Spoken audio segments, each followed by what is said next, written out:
yourselves. That's what it's all about, okay? So just help yourself. Set.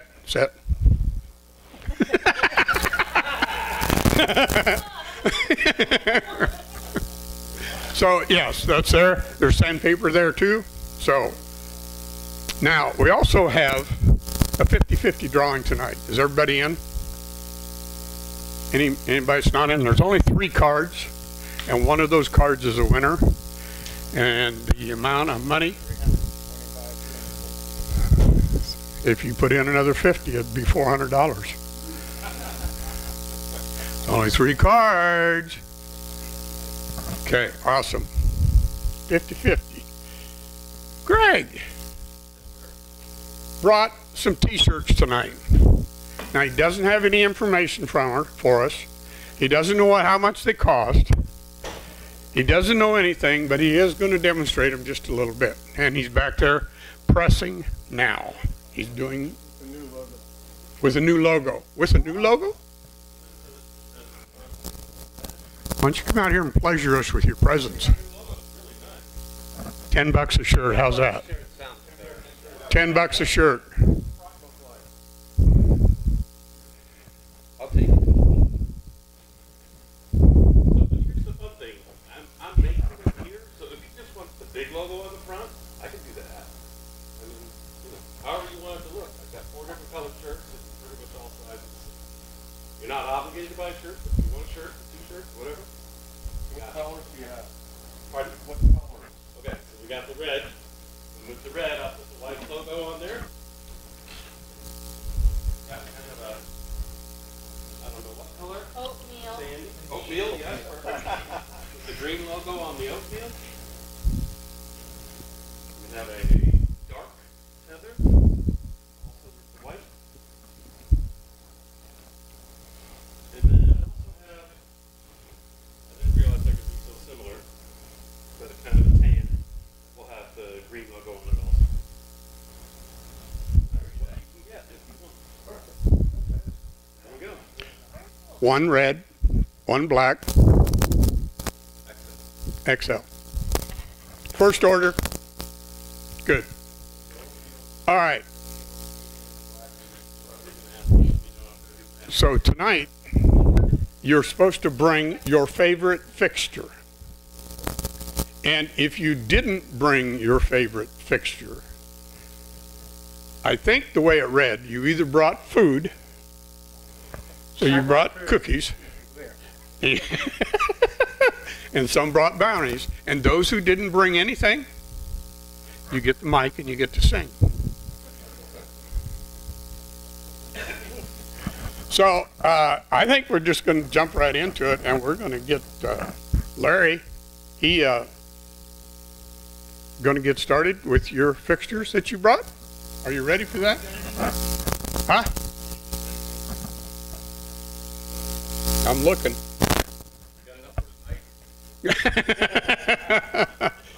We got Ed. He's new.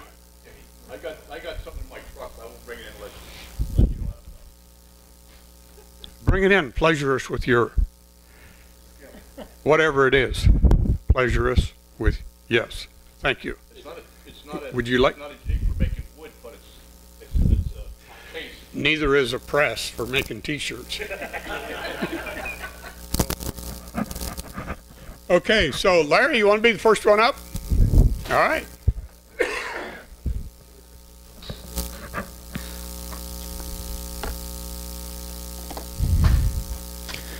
All right. This is not really a jig, but this is the handiest thing in my shop because I hate wearing aprons, and I used to have pencils and squares and measuring device all over the place, and I never could find anything that I was looking for, and so I started wearing an apron, and it's really handy. I'll show you a few of the things I keep in it. In one pocket I keep a little square. Use it all the time. Now this thing's kind of hard to adjust, So just yesterday,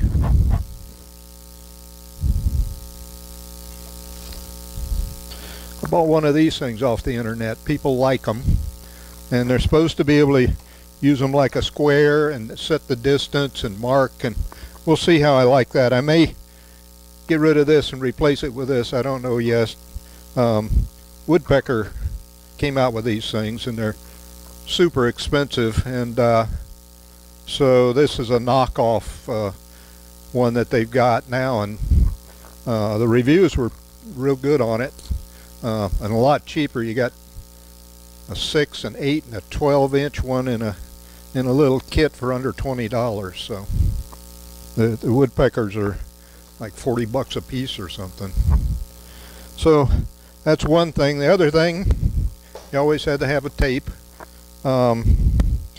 This is the one from Fast Cap, and I really like it because it's got numbers on it right down to the 16th, so you aren't counting the spaces. And they make several kinds. This is the one they call a righty or a lefty because you can read it from this side or this side. You can read the dimensions without standing on your head. And it's only 12 foot, and for a wood shop you don't need one of those big fat 25-foot tapes. They're big and they're heavy, and so I like that a lot. There's another little thing, a saddle square.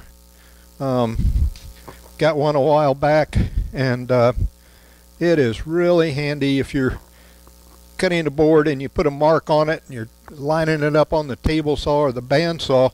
You can transfer that dimension down right to the edge, and so it's real handy to have. I actually got 2 of them. I liked them so much.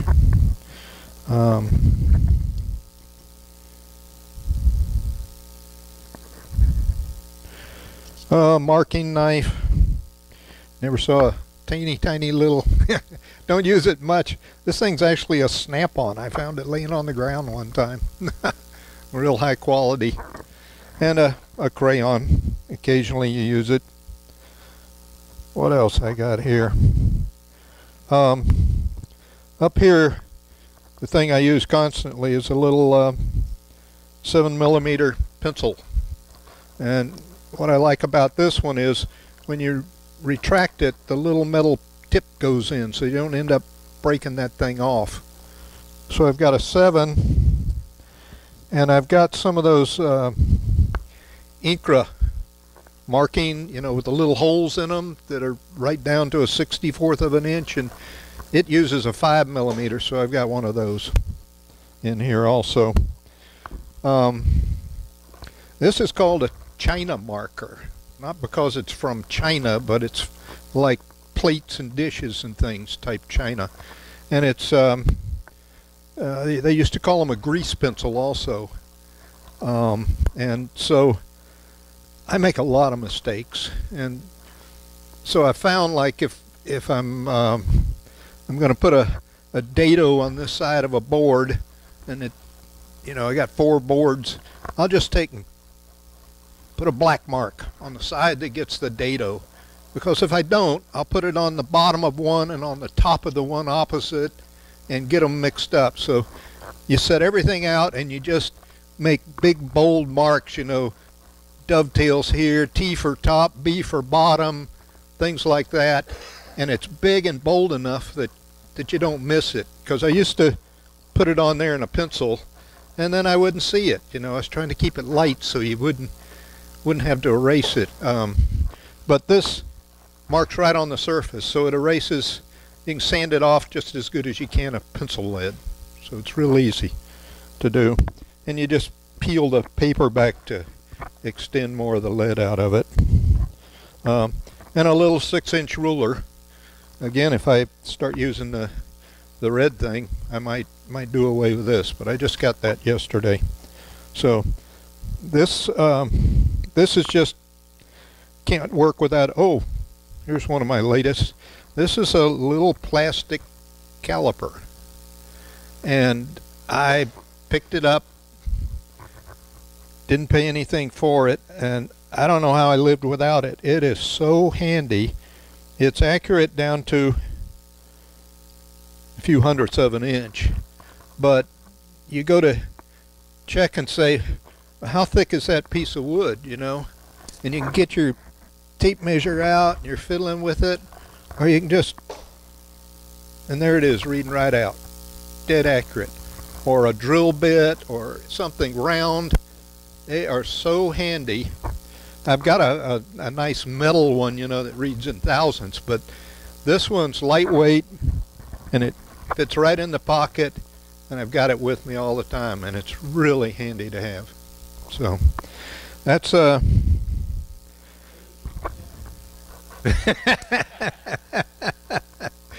hot press Cuban back here in the pocket.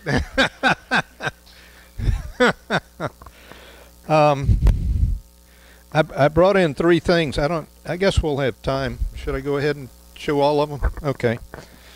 All right. Here's they won't take as long. Everybody's got a router.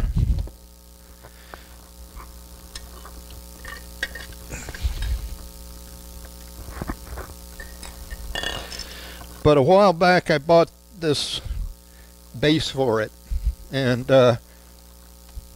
what is cool about it is this snaps on here and you can hook your dust hose up to it, and it fits up over your bit, so it sucks the dust up into a little cap here and sucks it out. And I recently made a work table. I made one 20 years ago, and the top of it was just all chewed up. So I got a piece of 3/4 MDF, and if you've seen those match fit clamps, the dovetail clamps that slide into, well, I have some of those, and so I decided to put a grid of dovetail slots in this MDF. And if you've ever routed MDF, oh, that's the nastiest dust in the world. And so I put the dovetail bit in there, hooked this up, put the hose on it, and first time I turned it on, I forgot to turn the vac on, and when I ran it in there, I went in about an inch, and the cloud of dust just came pouring out of it. And I snapped the dust collector on, and not a speck of dust, just nothing. It sucked up every bit of it, maybe 98% of it. So it's really, if you're doing a lot of hand routing, that's the nastiest thing you can do in a shop. One of these bases that you can hook dust collection up to works great. And the other thing it has, this will snap into the bottom, so if you're routing along the edge of a board, it cups it down here, and it's not as efficient as the dovetail one, but it'll get about 75% of all the dust, and that works out really good. So that's just a handy little gadget. I used it just the other day, and I said, well, that would be a good thing to show at the meeting.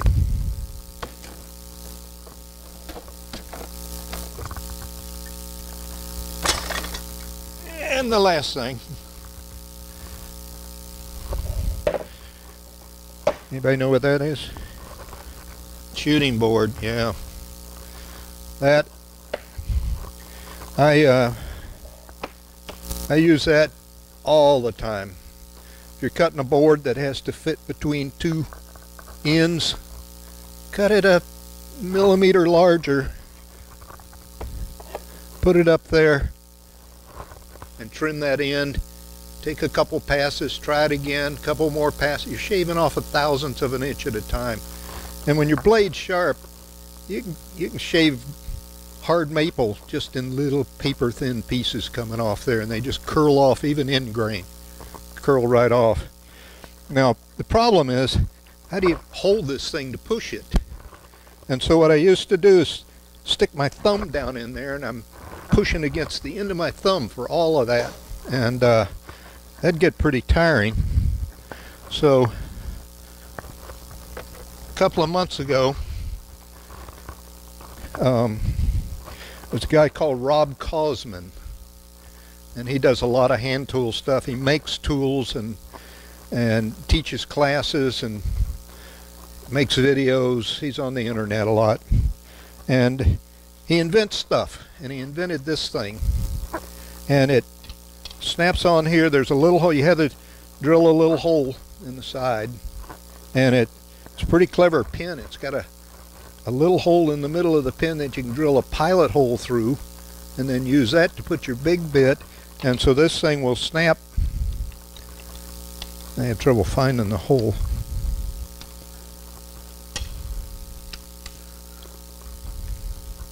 Anyway, there it goes. And now you can see how your hand grips on it. And you aren't pounding your thumb to death. And you've got it right into the cup of your hand. And that's really handy. I like that. So I shoot almost everything. I've got another one of these that's much longer, and I'll cut a board on the saw and lay it up on that one and just shoot down the side of it. Takes all the saw marks out, makes it perfectly square and straight, and just shaves off a little bit. And hand planes are just fantastic for doing finish work. All right, that's it.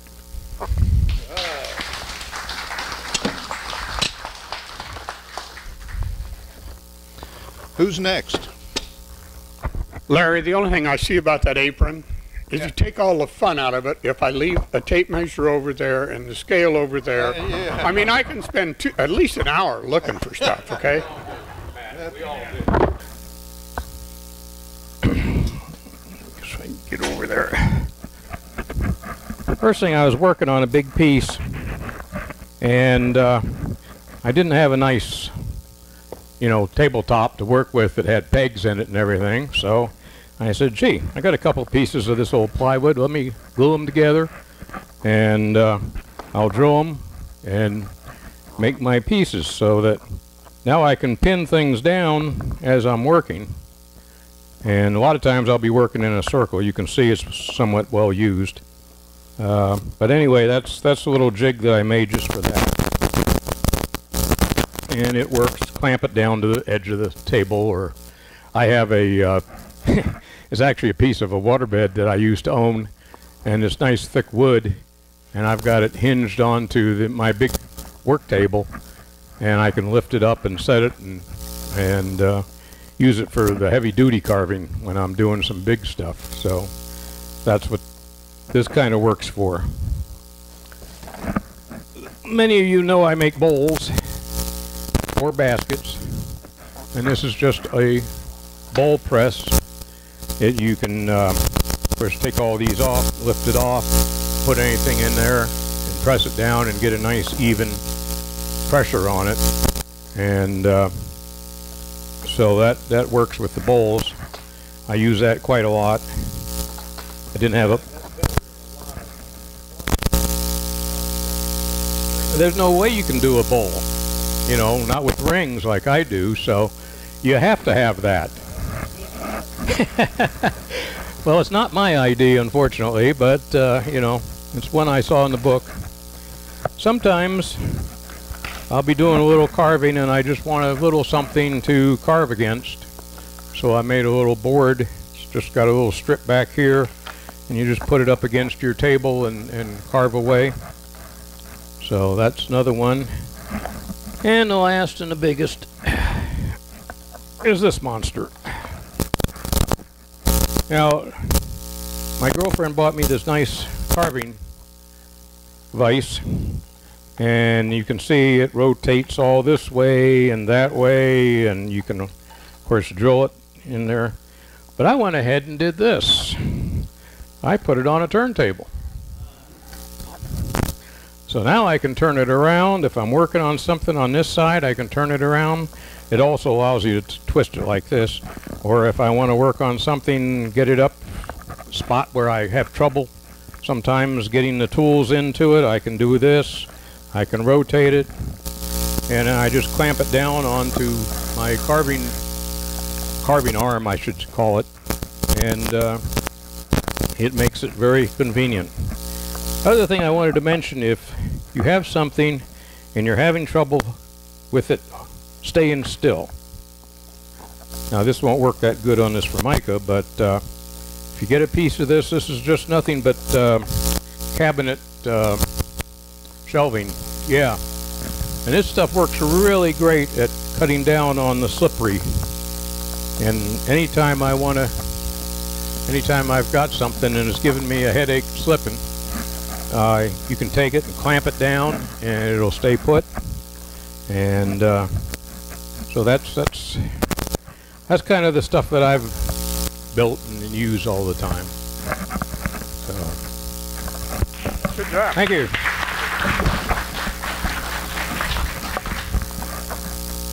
Okay, I see some more over here, and I don't know who brought them in. I don't know if anybody's going to like this, but it's better than hearing me sing, so you got to watch. So it's old, it's used, but this is a table saw sled, purposely made for making odd angled cuts. Occasionally we all have to do that, and it's, if you try to measure something with a protractor and then take that measurement over, put it on something else, you got too many chances of making a mistake. So if you can transfer it one time, you're better off. So that's what the idea of this is. So it has a track on the bottom, runs in the normal miter slide, and yeah, this way. This side is up against the fence. So just by lining up where you need to go here and to here, you can make that cut. I also use little tiny pieces of wood and just tack them on there so that I can butt up against two corners of it instead of just the one single fence. So I can make multiple cuts. It's quick, it's easy, and you get great repetition over and over, and it's down and dirty, which is the way I like it. So that's what that is. Nothing fancy there. The other thing I was brought in was, you probably have heard of it, and I'm sure everybody here knows what the golden ratio is, and none of it, some of us probably don't use it enough as we should, but basically it's nature and art. They've found out that certain heights, certain widths just seem to please the eye very well. So anything you build within those parameters seems to come out looking better. So back in the Renaissance days, a guy by the name of Fibonacci came up with a mechanical way of doing that. Otherwise you have to try to do it with math, which the ratio is 1 to 1.6618 there, which is a lot of math. So what he came up with was a protractor, and this is a Fibonacci protractor. So it's, you can spread this out, so the distance between these two is correlates to this, so you get that perfect ratio. So like if you're making on a lathe, if you're making a vase, that could be the bottom, and then that the top part is the neck of it, and so it just pleases the eye. And so this is a homemade one, but I find I use it more times than I can even remember, because it's just one of those things you pick up when you're measuring something or laying something out, just to see if it looks like it's going to please the eye. This one happened to belong to my grandfather, and as a kid I played with it, and he knew I liked it, and on his deathbed he called me in to his bedroom. He had it laying on his chest, and he said, would you like this? I said, oh, I really would. So he sold it to me. But it's okay, I give him a post-dated check. So anyway, that's what it is. That's the two things I brought in. Thanks for your time.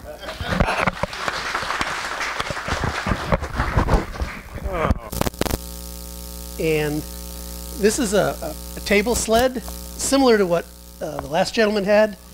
And I only make stuff, I would say, I don't know, once every other year. So I don't do a lot of woodworking. So I didn't have a miter saw. So this is great for doing those cross cuts. But now that I have a miter saw, it's good for small stuff. I used it today. Someone wanted, let me come around to this side. Someone wanted 3/4 inch by 3/4 inch pieces, and get my hand that close to the blade. The miter saw has got a 12-inch blade. It's just, I don't want to be that close. But with this, I just set it in the tracks of the table saw, run it through, put a clamp, a stop block on this side, and I can run through. If I want 3/4 inch by 3/4 inch, I can make 20 of them in just a matter of minutes without having my hand close to the blade. So, and for those budget carpenters like myself that might not have a lot of tools, even big pieces it's good for. But the miter saw is much better for that. So I saw that on YouTube. I can't take any credit for it, but it's a very handy thing for small pieces. Right. Thank you. Okay, this is what they call a steady rest, and this has evolved to this stage. I had a midi lathe, which is what I needed from here up, because it had a 12.5-inch swing. You know, that's what it would max. Well, I got a bigger lathe, which has 24-inch. So I had to go and build a riser block because I didn't want to go through this again. But when I had the midi lathe, I went and got a laser. Well, the thickness of this, for people that, yeah, let me start a little bit back. This here is, would say, when you want to hollow something out, or if you have something that's long, this will, you go and put on the ways, which are the rails of the lathe, these. You'd go and put this on the bed, and then you'd go and make these to go and fit snugly around it. In other words, the piece would go through here, and then you'd go and tighten these up, and you know, it'd be centered and everything else. But you can go and do hollow forms and everything else, because the further you get away from the chuck jaws, the less support the chuck actually has. So you'd go and put something in here. These are rollerblade wheels that would go around. But I got a laser which actually shoots straight down, and you go and set it for the thickness that you want the finished part to go and be. You're cutting the inside and the laser's running on the outside. And all it does is shoot straight down. And you can see when it falls off the edge, you've got the depth that you want. Problem is, this is so wide, there was a good piece of it that I couldn't see how thick I was making it. So I ended up putting 2 pieces of metal. This is made out of MDF, which absorbs vibration very well. That's why I went and used this. And it's, we'll call it shop furniture. All I do is put shellac on it. Go and get diluted shellac and just go and put a number of coats on it, and it dries in less than 5 minutes, and you put another coat on. You just keep on going. The arms are actually made out of plywood so that they have some support and strength. But that's what I did with this. And Pat saw it, and Pat wants one. Oh, the other thing, in case anyone decides on making one, because of the laser, the arm comes over the top. Well, normally, almost everybody makes them that they're this way, that the one arm is straight up, and then you have the other 2 arms. Well, I wanted it so that the laser would be able to come over the middle or more. Doesn't run dead center, because we'd say you've already taken something out with a drill or something like that on a hollow form. But we'd say, in other words, I wanted it over. But I also thought of, if I have something, when you're on the lathe, this is where you're cutting. Even when it's on the outside, this is where you'd be cutting. Well, this arm, because it's here, supporting the piece, actually cuts down on a lot of the vibration that's inside, because it's pushing straight up against it. Or very close to actually where you're cutting. So, I mean, if anyone, you know, is into turning and wants to go and build something like this, just talk to me. Because, I mean, I came up with a bunch of ideas, and I played with this, and this has evolved to this, and eventually I'll end up making a larger one for the lathe that I've got, but I'll incorporate all the things that I've got on this in it. So, that's it. How does it work? How do you mount that? We've already talked about the match fit. So, Micro Jig does the match fit concept with the dovetail plastic pieces and stuff like that, and they also supply parts and instructions how to make things. So, again, as Larry talked about, that you make a grid basically. This is a setup for a drill press. So there's a replaceable piece in the middle here you can take out after it gets worn out, but you can adjust for in and out. You can put stop blocks, type of thing. So it's, you just sit it on your table and clamp it down, and you can adjust as necessary for that. So that's a version there. I think some of you know I've made some barn quilts in the past, and so I have to make parallelograms and trapezoids and triangles and stuff like that to build the quilts and stuff like that. And so this mounts on the table saw. So much like this rides in the groove on the table. Your blade is here, and you can adjust the angle. And then this second piece here is a stop block, so I can get, you know, the same length consistently, depending how I adjust this. So I mean, I make like 20 of these at a time. So it's very good for that. But again, you can also use it as a cross cut if you want 90-degree cross cuts as well. So you can adjust it to any angle you want. Again, it's just using these dovetail tools. As I say, a lot of those, they provide a lot of instructions to make various things. I've just brought in these two, which are the ones I use the most, but I've got some other ones I've got at home as well. So, any questions? Okay, thank you.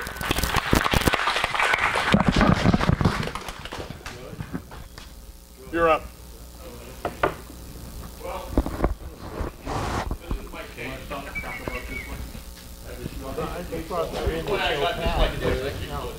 I will if you wire you up. Hook me up, kid.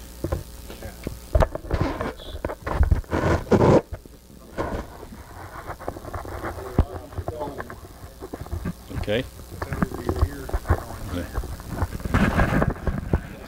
Okay. You might need it.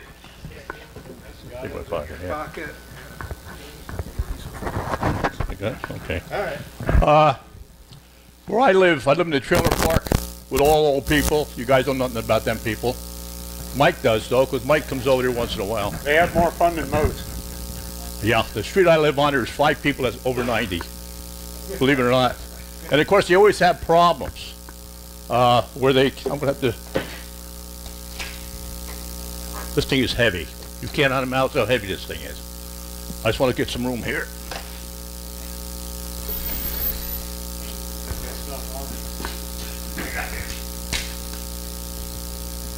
I don't know how much this weighs. I'd say 40 to 50 pounds. The handle thing you see on here come from Goodwill. I cannibalized the carry-on case. What's more, 4 wheels, and of course made that piece on the bottom. I'd pay $5 for all that. I just want to show you something. This is cabinet come from, the case come from Harbor Freight. All right?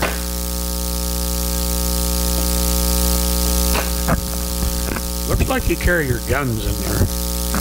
This thing baby's heavy. Now, what I'm going to do is I'll show you the best I can. I'll open the lift up. There you go. There's my drills. See them? Charger. Both drills. Next, I take this out. Put it over there. See, 2 of them fell out on me. Huh.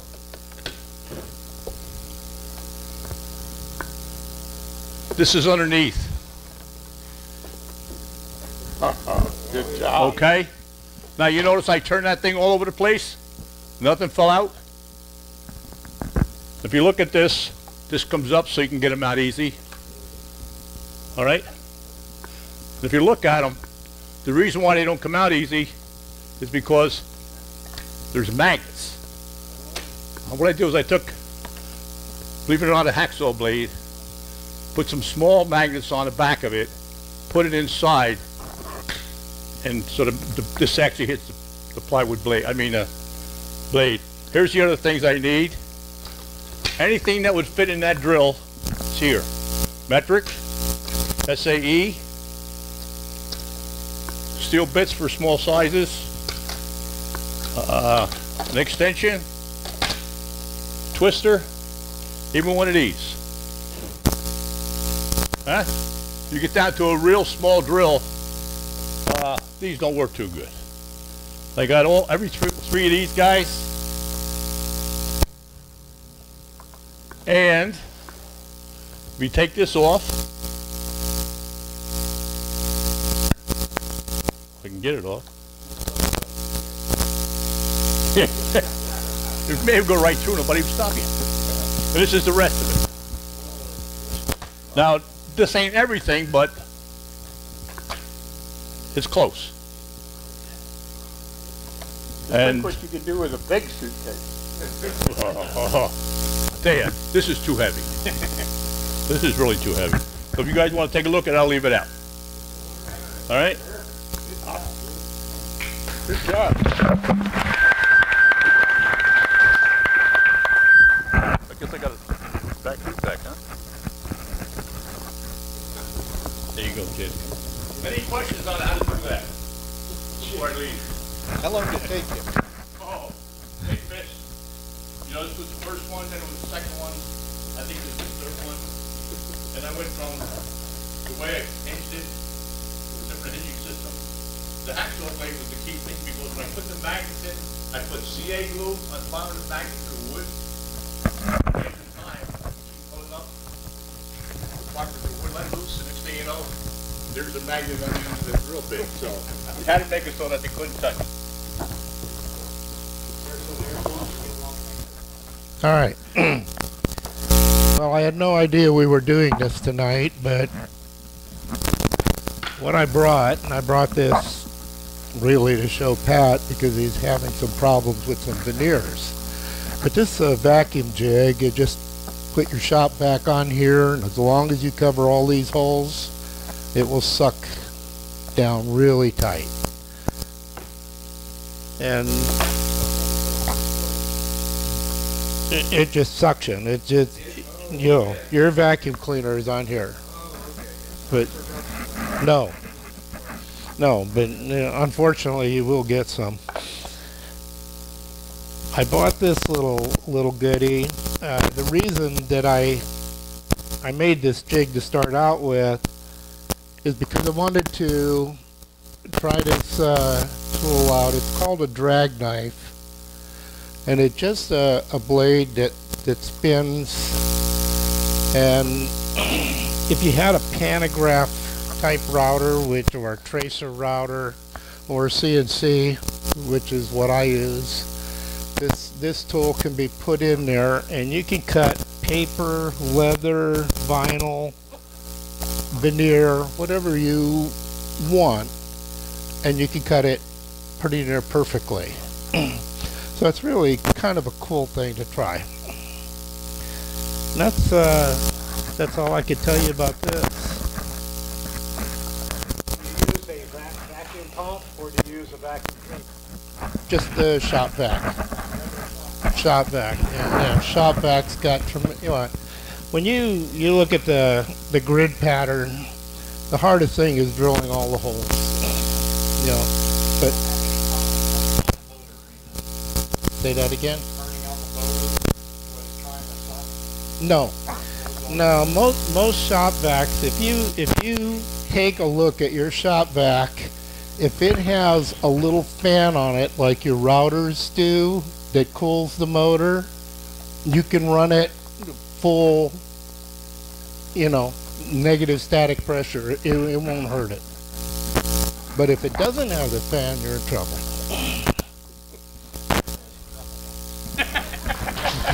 Just once. The creativity is amazing. It really is. The creativity is just amazing what each and every individual comes up with. Just unbelievable.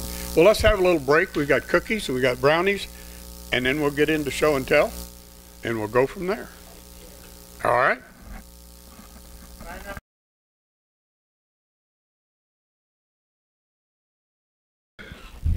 Thank you for coming tonight.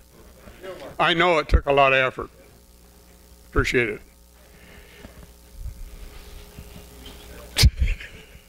Okay, now I got to turn this over to, if you got the speaker, you got nothing, do you? I got nothing. You got nothing. I got nothing. Okay. Mr. Smith is our, yeah. I don't know why, but John's up first. Do you want to just hold the mic? Yeah, that'll work. All right. We're not going very far, and this isn't very big.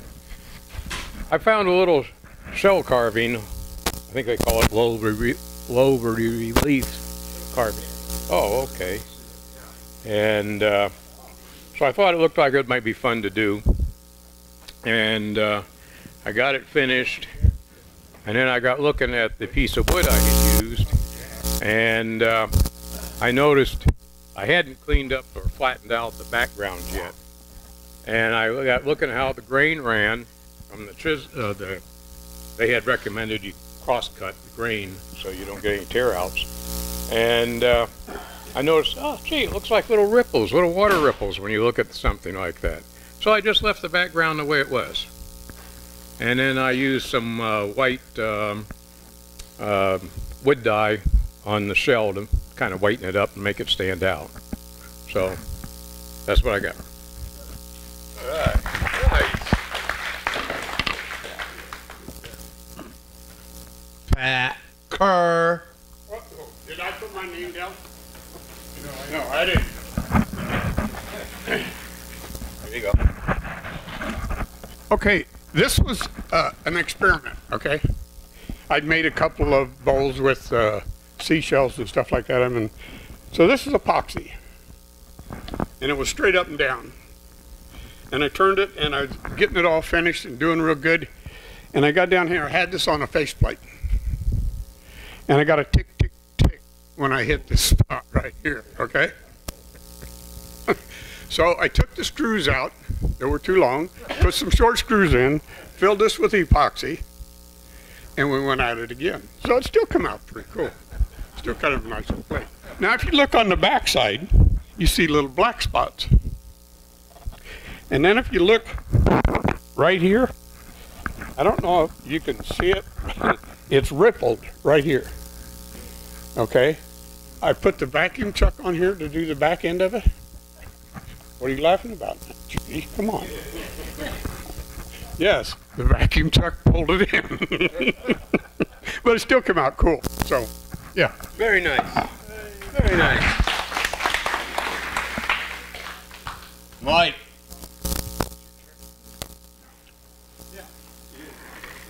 I didn't see what you brought. Okay. I didn't do this.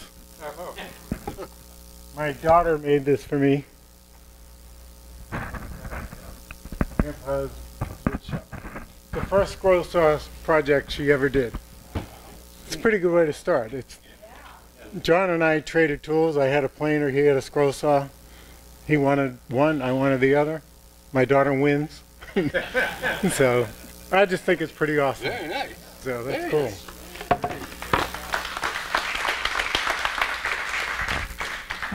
Mr. Valley. These are Native American style flutes. Now, be clear that they're Native American style only. And when I decided to make these, I was always interested in, because they have such a cool sound, I decided, as I usually do, to make 10 or 20, never just one. And there are some great books on flute craft, and I use them for my references. And I'm going to try and show you a few things here. There is a sound mechanism to these flutes, and what you have in this is called the slow air chamber right here. It has two bores, a 3/8 bore and a 5/8 bore. It comes into this area, which is solid, and then we have a 3/4 bore for the barrel of the flute, and little channel right here is a 32nd of an inch deep. Now it takes surprisingly small amount of air, which is good because I couldn't do it otherwise, to play this flute. And the block, or this could just be a square block of wood, but typically the Native Americans would carve it into something, and it would be known as a fetish at that point. But it just ties on here. The reason that it just ties on is because when you play a flute for 10 or 15 minutes, the moisture from your breath gets into, and you have to take the block off and let it dry out. And you seem to know all of that. Anyway, so in my eagerness to build 10 or 20 flutes, I had this information on 2 different pages, and the toots or the flutes are tuned to what you call a pentatonic scale. So for a given scale, such as A, which is what I was after, the dimension from this edge of this hole to the end of the flute, it's I'm searching for the word. It's in the ballpark. They give you a dimension that's in the ballpark, and you want to cut it a little long, and then you just kind of go back down, and you're using a tuner to get that note. When you get that note, then you have the same deal with the holes here.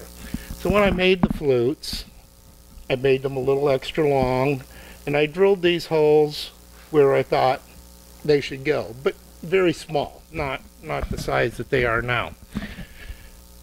Unfortunately, I was reading from 2 different pages,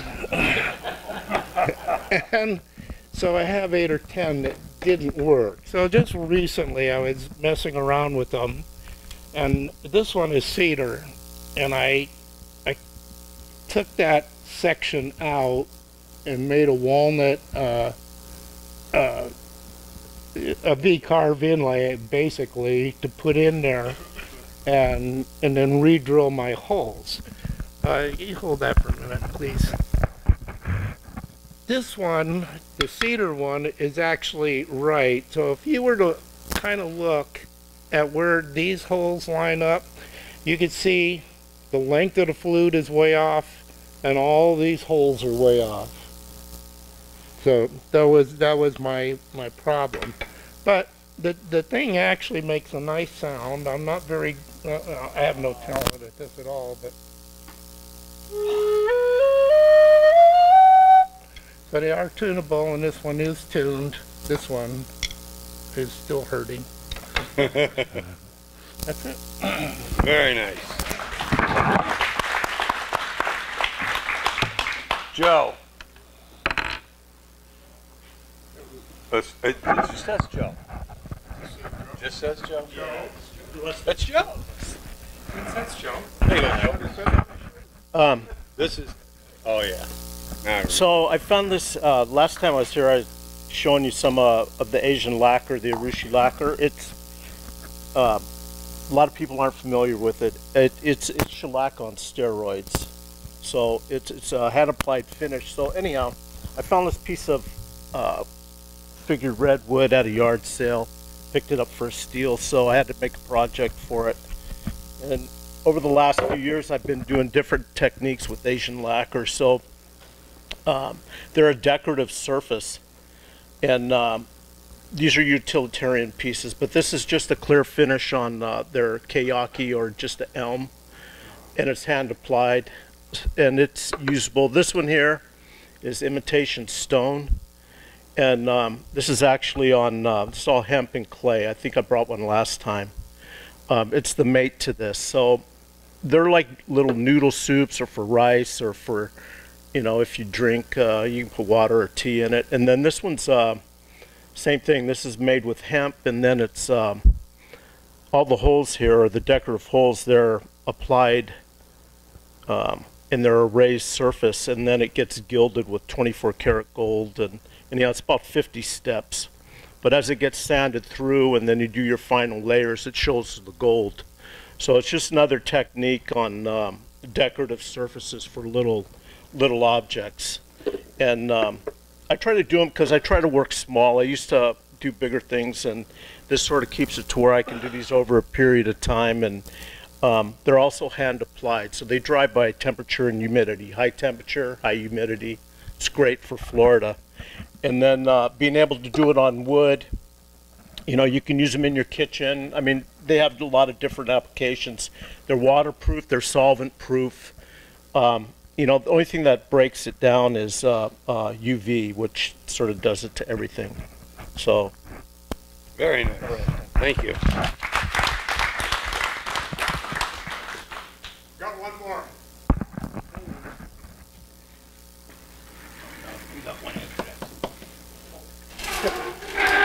Oh, Jack. I almost forgot about Jack. Jack loves to shoot.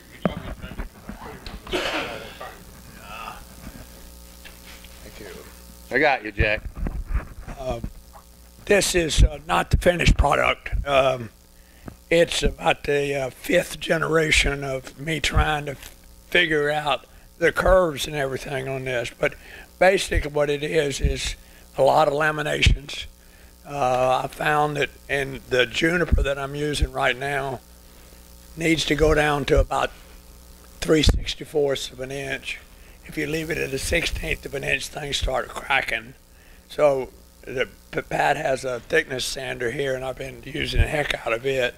But the only thing wrong with this one is it took 2 hides to cover it. $600. We're not doing that anymore. We're now going to Naugahyde. We're going to go to Naugahyde from now on and try it that way. But it's been fun to try out and everything. And I built some chairs before, not quite like this, but it's a copy of a fellow named Bruno Matheson. And the chairs are still being sold today. They're quite expensive, but I understand why after buying that leather. Anyway, it's the workmanship, the leather workmanship is done by our Carlos down there on 12th Street, and they really do a nice job. I think it's really, really nice. There are different ways to do it. You can do it with a sheet and just leave the back showing the straps supporting the leather, but I chose this one to do the plaited leather. And maybe this time next year I'll have the right dimensions and everything out. Thank you. Who was the other one? You said there was 2 people. Tom? What Tom? You can't put your name down. You special? Yeah. Twice. No, only once.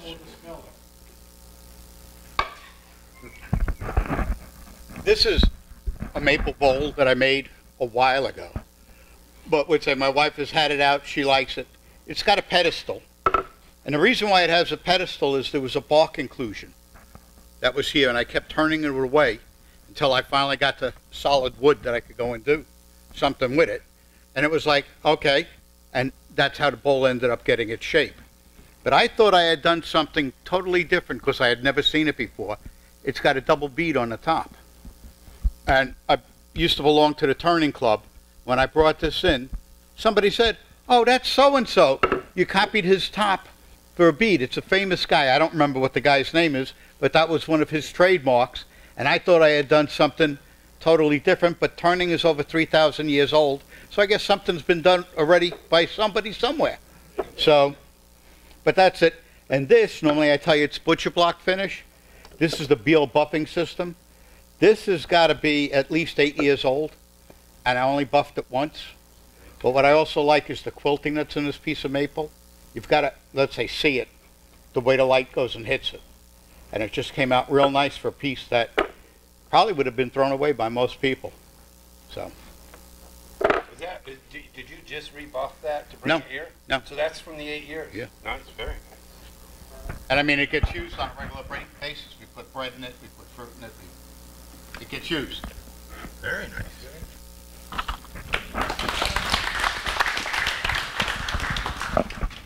That's it for show and tell.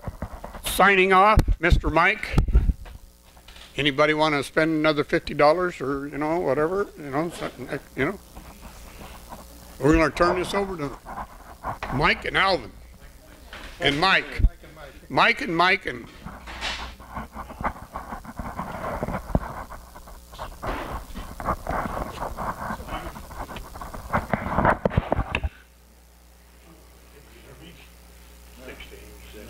Put the mic by your mouth. You got to hold the button down so the green light comes on.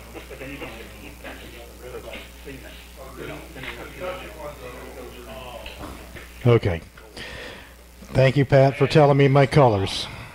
Okay, we're going to do the door prize first. It's glue tonight. So if you want to get sticky, we got it. All right, here we go. And the first number is number 19. Jim Amish. That's for this. Oh, cool. Okay. Jim Amish, come on down. You got glue, and now you have a T-shirt. So you can get a Woodworkers Club a T-shirt or glue. It is gigantic. Yeah. It's from Greg's Tent Supply. There you go. Okay, here we go. Next one is number 16. Neil McCullough, come on down. You get a shirt or glue. Oh, come on, Neil. There you go. Number 2, Mr. Mike Swart. Woohoo! There you go. You're going to take it, and I guess I'll drink one. Not like drawing your own name, is it? Yeah, I know. Isn't that amazing? Okay. You know, we got another one down here. All right, here we go. We got 24. Jerry Hayes. Come on down, Jerry.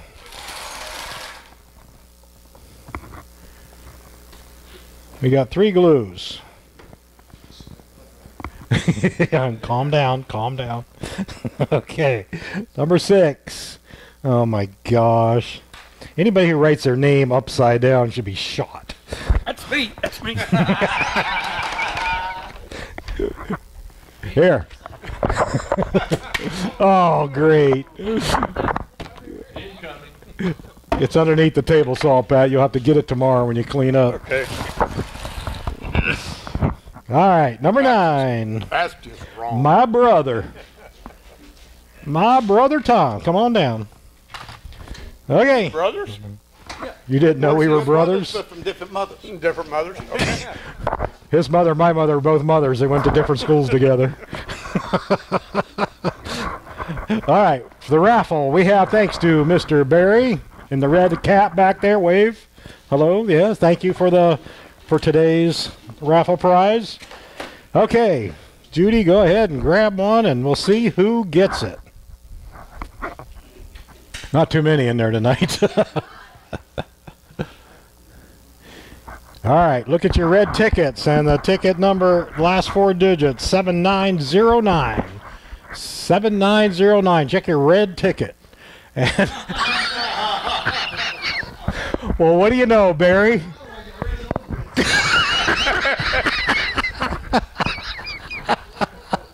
Congratulations, Barry. Very good. Very good. All right, you don't want them back? You'll take them. You can give them away next month, okay? Yeah, next month they'll be the same thing. All right, now the time you guys have been waiting for. Alvin's going to bring out the bucket. You able to get the lid off? Pat nailed that on. All right, here we go. We're going to find out who gets the $50,000 prize. Who are we going to get to pull? I'm going to hold you to that. Yeah, you probably will. Uh-oh. Is it Pat? Ooh, Alan Blair. Alan here tonight? Alan's not here? Pick a card for him. I'll let you guys do it. All right. Easy, steady, careful. 4 clubs. Oh, shoot. Poor Alan. He was taken out of his house by boat. Really? Yes. Oh, no. All right. Very good. Okay. What do you do with the ticket there? All right. That's it. We're all set. Okay. I want to thank you for coming. It is my pleasure to host this. It really is. I enjoy you guys immensely. There's wood, there's sandpaper. Oh, tomorrow night, Richard is #1 carver. Judy will be here because she has a new hit. Yep. And Monday night, we'll do some turning, and we'll blame it all on Neil. Okay? Sounds good. Thank you.